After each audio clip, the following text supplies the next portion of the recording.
ഞാനത്ര ഒരു വലിയ രീതിയിലുള്ള ഒരു നിയമ വക്കീലിൽ നിന്ന് വെക്കാൻ പറ്റുന്ന ഒരാളല്ല. അപ്പോൾ സ്വാഭാവികമായിട്ടും എനിക്ക് എൻ്റെ നാട്ടിലെ ആൾക്കാരെ ബോധ്യപ്പെടുത്താൻ, എൻ്റെ പറഞ്ഞ പ്രധാനപ്പെട്ട ആൾക്കാരെ ബോധ്യപ്പെടുത്താനുള്ള ഒരു ശ്രമമാണ്. ആ ശ്രമത്തിനകത്ത് ഇവിടെ മാഫിയകളുണ്ടാകും, റിയൽ എസ്റ്റേറ്റുകാരുണ്ടാവും. പക്ഷെ ഇതൊന്നും ചെയ്യാത്ത ഒരാളെ അല്ലെങ്കിൽ എന്തെങ്കിലും ഒരു സംവിധാനത്തിനകത്തേക്ക് ഗൂഢാലോചന നടത്തി അതിനകത്തേക്ക് കൊണ്ടുചെന്ന് എത്തിച്ച് അയാളൊരു കള്ളനാണെന്ന് വരുത്തി തീർത്ത് അയാളെ എന്താ പറയുക, പട്ടിയെ പേപ്പട്ടിയാക്കി പുറന്തള്ളൂല്ലേ, ആ പുറന്തള്ളുന്നതാണ്.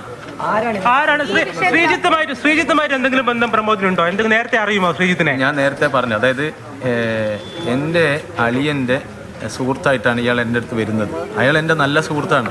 അയാൾ അവസാനം ഞാൻ കണ്ട സമയത്തും അയാൾ എന്നോട് കുറെ സ്നേഹത്തോട് കൂടിയിട്ടാണ് പെരുമാറിയത്. അയാളോട് ചോദിച്ചിട്ടില്ലേ നിങ്ങളോട് ആരാണ് പണം വാങ്ങിയെന്ന കാര്യം ചോദിച്ചിട്ടില്ലേ? അയാൾ എന്നോട് അതിനെപ്പറ്റി വ്യക്തമായിട്ട് പറഞ്ഞിട്ടില്ല. അതായത് പിന്നീട് എന്നോട് അയാളുമായിട്ട് ബന്ധപ്പെടണ്ടെന്ന് പറയുന്നു. അതായത് നമ്മളോടിപ്പോൾ ഒരു രക്ഷിതാവിന്റെ സ്ഥാനത്ത് നിൽക്കുന്ന ഒരാൾ അങ്ങനെയല്ല എന്നോട്, അങ്ങനെ ഞാൻ പറയുമ്പോൾ അത് എല്ലാവരും ബാധിക്കില്ലേ. എന്നോട് എൻ്റെ രക്ഷിതാവാരാണ്, എൻ്റെ പാർട്ടിയാണ്.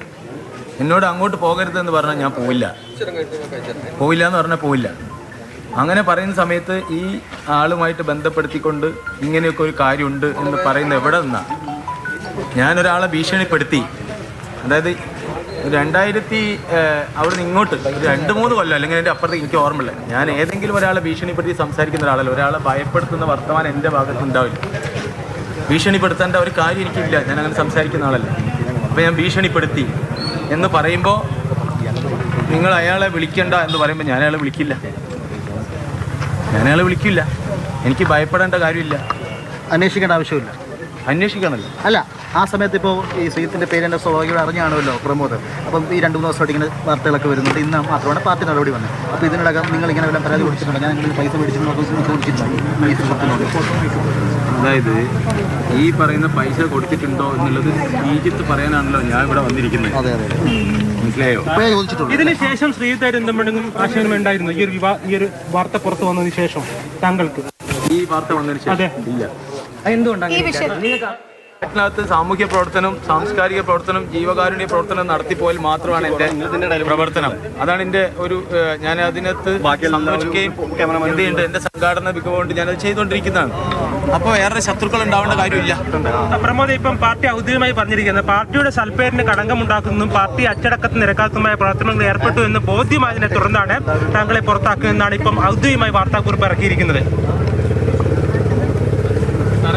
ഒരു ദിവസം രാവിലെ ഒരു ചാനലിനകത്ത് വാർത്ത വരുന്നു, പ്രമോദ് കൊടുത്തതാണോ?